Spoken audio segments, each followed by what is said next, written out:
సామాజిక న్యాయాన్ని వెలుగెత్తి చాటామన్న CM Jagan. CID అధికారుల కాల్ డేటా కేసును రేపటి వాయిదా వేసిన హైకోర్టు. తొట్టెంబేడు మండలంలో భువనేశ్వరి పర్యటన, ఈ నెల 28న శ్రీవారి ఆలయం మూసివేత వంటి వార్తలు ఏపీ20లో చూద్దాం. ఏపీ అధికార పక్షం వైఎస్ఆర్సీపీ చేపట్టిన సామాజిక సాధికార యాత్రపైన రాష్ట్ర ముఖ్యమంత్రి వైఎస్ జగన్మోహన్ రెడ్డి స్పందించారు. ఈ 4 ఏళ్లలో జరిగిన సామాజిక న్యాయాన్ని బస్సు యాత్రలో ఎలుగెత్తి చాటాలన్నారు. వచ్చే ఎన్నికల్లో పెత్తందారులతో జరిగే యుద్ధంలో పేదవాడి విజయానికి బాటలు వేయాలని ఆకాంక్షించారు సీఎం. వైసీపీ ప్రభుత్వంలో ఎస్సీ, ఎస్టీ, బీసీ, మైనార్టీలకు అత్యధిక ప్రాధాన్యత కల్పించినట్లు చెప్పారు. ఆర్థిక, సామాజిక, రాజకీయ రంగాల్లో ప్రగతిని ఒక హక్కుగా ప్రభుత్వం వారికి అందించిందని చెప్పారు సీఎం జగన్. వైసీపీ సామాజిక సాధికార బస్సు యాత్ర ప్రారంభమైంది. ఈ బస్సు యాత్రను జెండా ఊపి ప్రారంభించారు ఏపీ మంత్రులు బొత్స సత్యనారాయణ, మంత్రి ధర్మాన ప్రసాదరావు. ఈ కార్యక్రమంలో వైసీపీ కీలక నేతలు వైవి సుబ్బారెడ్డి, ధర్మాన కృష్ణరావు తదితరులు పాల్గొన్నారు. శ్రీకాకుళం నుంచి ఇచ్చాపురం వరకు ఈ యాత్ర కొనసాగనుంది. సిఐడి అధికారుల కాల్ డేటా పిటిషన్ పైన విచారణ రేపటికి వాయిదా పడింది. చంద్రబాబును అరెస్ట్ చేసిన సమయంలో సిఐడి అధికారుల కాల్ రికార్డు భద్రపరచాలని బాబు తరపు లాయర్లు పిటిషన్ దాఖలు చేశారు. దీనికి సిఐడి అధికారులు కౌంటర్ దాఖలు చేశారు. కాల్ డేటా ఇస్తే అధికారుల స్వేచ్ఛకు భంగం కలుగుతుందని అభ్యంతరం వ్యక్తం చేశారు. దీనిపైన విచారణను రేపటికి వాయిదా వేసింది ఏసీబీ కోర్టు. నారా భువనేశ్వరి చేపట్టిన నిజం గెలవాలని ఉద్యమం చేస్తే చంద్రబాబు మరింత ఇరుక్కుంటారని ఏపీ జలవనరుల శాఖ మంత్రి అంబటి రాంబాబు అన్నారు. స్కిల్ డెవలప్మెంట్ కేసులో ఆధారాలు ఉన్నందునే చంద్రబాబు ఇవాళ జైల్లో ఉన్నారన్నారు అంబటి. భువనేశ్వరి నిజం గెలవాలని కాకుండా అవినీతి గెలవాలి, అబద్ధం గెలవాలి, అన్యాయం గెలవాలి అని ఉద్యమం చేయమంటున్నారు అంబటి. సింపతి కోసమే భువనేశ్వరి యాత్ర చేస్తున్నారని విమర్శించారు. చంద్రబాబు కుటుంబ ఆస్తులపైన కేంద్ర దర్యాప్తు సంస్థలతో విచారణకు సిద్ధమా అని అంబటి రాంబాబు ప్రశ్నించారు.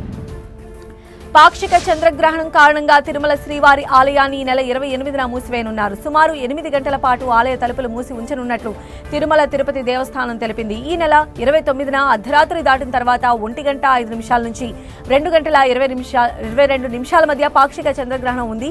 గ్రహణ సమయానికి 6 గంటల ముందు తలుపులు మూసివేయడం ఆనవాయితీగా వస్తోంది. ఈ నేపథ్యంలో 28న రాత్రి 7 గంటలకు ఆలయ తలుపులు మూసివేయనున్నారు. ఏపీ హైకోర్టులో చంద్రబాబు తరపున హౌస్ మోషన్ పిటిషన్ దాఖలైంది. బెయిల్, ముందస్తు బెయిల్ పిటిషన్లపైన అత్యవసర విచారణ చేపట్టాలంటూ చంద్రబాబు తరపు న్యాయవాదులు హౌస్ మోషన్ పిటిషన్ దాఖలు చేశారు. చంద్రబాబు ఎడమ కంటికి 3 నెలల క్రితం క్యాట్రాక్ట్ ఆపరేషన్ జరిగిందని, ఇప్పుడు కుడి కంటికి ఆపరేషన్ జరపాల్సి ఉందని పిటిషన్లో పేర్కొన్నారు. చంద్రబాబు ఆరోగ్య పట్ల జైలు అధికారులు నిర్లక్ష్యంగా వ్యవహరిస్తున్నారని టీడీపీ నాయకుడు మాజీ మంత్రి చినరాజప్ప ఆరోపించారు. 4 నెలల కిందట చంద్రబాబు కంటికి క్యాట్రాక్ట్ ఆపరేషన్ జరిగిందన్నారు. 3 నెలల్లోగా మరో కంటికి ఆపరేషన్ చేయించుకోవాలని వైద్యులు సూచించారని చెప్పారు. అయితే ఇప్పుడు ఆపరేషన్ చేయించుకోవాల్సిన అవసరం లేదని జైలు అధికారులు అనడం దారుణమన్నారు చినరాజప్ప. వివాదాస్పద డైరెక్టర్ రామ్ గోపాల్ వర్మ మరో కాంట్రవర్సీ ట్వీట్ చేశారు. రాజమండ్రి సెంట్రల్ జైలు దగ్గర సెల్ఫీ దిగారు. ఆ ఫోటోను ట్విట్టర్ ఎక్స్ లో పంచుకుంటూ తాను బయట, అతను లోపల ఉన్నాడంటూ పోస్ట్ చేశారు. రాజనగరం ఎమ్మెల్యే జక్కంపూడి రాజా సోదరుడు గణేష్ వివాహానికి హాజరయ్యేందుకు రాజమండ్రి వెళ్లిన ఆయన మార్గ మధ్యలో సెంట్రల్ జైలు దగ్గర సెల్ఫీ దిగారు. దాన్ని ట్విట్టర్లో పంచుకున్నారు. దక్షిణ మధ్య రైల్వే పరిధిలోని విజయవాడ డివిజన్లో పలు రైళ్లు రద్దయ్యాయి. భద్రతా పనుల కారణంగా ఈ రైళ్లను రద్దు చేస్తున్నట్లు రైల్వే అధికారులు తెలిపారు. ఈ నెల 27, 28, 29 తేదీల్లో రాజమండ్రి, విశాఖ మధ్య నడిచే ప్యాసింజర్ రైళ్లను పూర్తిగా రద్దు చేశారు. విశాఖపట్నం, విజయవాడ మధ్య ఉదయ్ ఎక్స్ప్రెస్ పేరుతో నడిచే డబుల్ డెక్కర్ రైలును 27, 28 తేదీల్లో రద్దు చేస్తున్నట్లు రైల్వే వర్గాలు తెలిపాయి. వీటితో పాటు 26, 27, 28 తేదీల్లో పలు రైళ్లను పాక్షికంగా రద్దు చేసినట్లు రైల్వే అధికారులు తెలిపారు.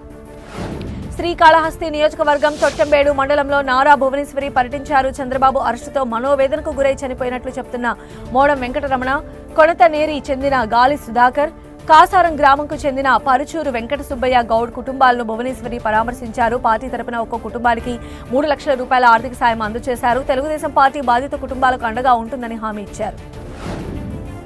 శ్రీకాకుళం జిల్లా వైసీపీ ప్రజా సాధికార బస్సు యాత్రను నిరసిస్తూ ఇచ్చాపురంలో టీడీపీ నాయకులు, కార్యకర్తలు నిరసన తెలిపారు.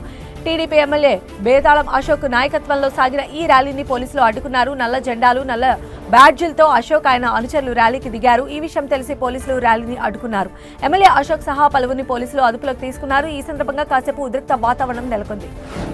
గుంటూరు టీడీపీ కార్యాలయంలో పార్టీ నేతలు భేటీ అయ్యారు. ఈ సమావేశంలో ఓటర్ల జాబితా పరిశీలన, భవిష్యత్కు గ్యారంటీ, కుటుంబ సాధికారక సభ్యుల నియామకంపై వంటి అంశాలను ఈ సమావేశంలో చర్చించారు. సమావేశంలో కార్యకర్తలకు టీడీపీ నాయకులు Raja master, Guntur east incharge Nazir Ahmed, నగర అధ్యక్షులు డేగల ప్రభాకర్, చిట్టిబాబు పలు సూచనలు చేశారు. కొందరు కార్యకర్తలు గుంటూరు నగర పార్టీ అధ్యక్షుడు డేగల ప్రభాకర్ పనితీరు సరిగా లేదన్నారు. ఈ సందర్భంలో వాగ్వాదం జరిగింది.